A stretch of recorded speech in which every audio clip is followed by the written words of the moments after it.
एक दिन रात का समय था। आसमान में बादल गरज रहे थे और सड़कें सुनसान थी। शहर के सबसे सरकारी अस्पताल के बाहर एक बुढ़ा आदमी भीगी जमीन पर बैठा था। उसकी आंखें अस्पताल के गेट पर टिकी हुई थी, मानो किसी अपने की झलक देखने का इंतजार कर रही है। हाथ में फटी हुई चप्पल, बदल पर पुराना कुर्ता और माथे पर चिंता की गहरी लकीरें। ठंडी हवा में भी उसका पसीना रुक नहीं रहा था। उसका बेटा आशीष एक एक्सीडेंट में बुरी तरह घायल हो गया था। उसे तुरंत ऑपरेशन की जरूरत थी और डॉक्टर ने कहा, खर्चा ज्यादा होगा, खून की जरूरत है, इंतजाम जल्दी करना होगा।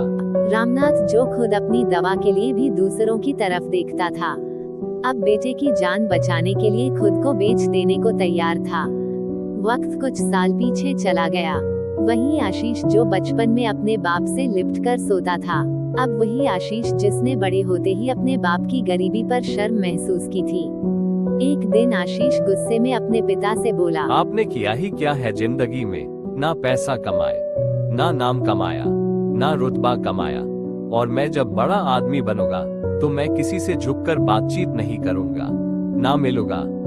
और फिर वह शहर चला गया। नौकरी मिली, पैसा कमाया, रिश्तेदारों के बीच रुतबा बनाया, लेकिन उस रुतबे की भी एक कीमत थी, अपने पिता को भूल जाना। रामनाथ हर त्योहार में घर के बाहर आशीष का इंतजार करता और हर बार सोचता, इस बार आशीष जरूर घर आएगा।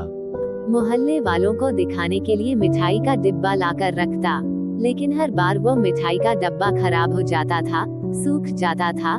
गांव के एक कोने में वह बुढ़ा बाप अपने बेटे की कामयाबी का बस नाम सुनता रहा, पर चेहरा नहीं देख पाता था।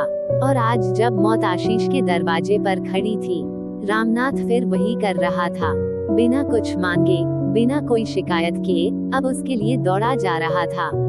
उसने डॉक्टर से कहा, मेरे बेटे को बचा लो, मेरी जान भी चाहिए तो उसे भी ले लो, मेरे बेटे को बस बचा लो। और डॉक्टर ने खून लेकर ऑपरेशन शुरू कर दिया।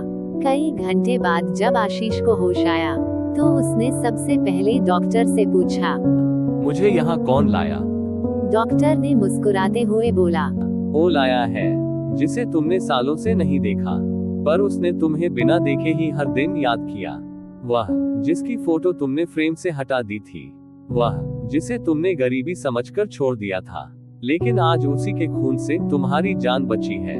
तुम्हारा बाप रामनाथ। आशीष की आंखों से आंसू बेह निकले और वह उठा, लेकिन उसका पिता रामनाथ अभी वही बाहर बैठा था। जब आशीष अपने पिता के पास गया, तो उसका पिता रामनाथ धीरे से कहा, अब तो पहचान लिया ना बेटा, चल अब घर चलते हैं। आशीष शर्म से कुछ बोल नहीं पाया, बस अपने पिता के पैरों में गिर पड़ा और बोला, मुझे माफ कर दीजिए पिताजी, मैंने जाने अनजाने में आपका बहुत दिल दुखाया है, मुझे माफ कर दीजिए।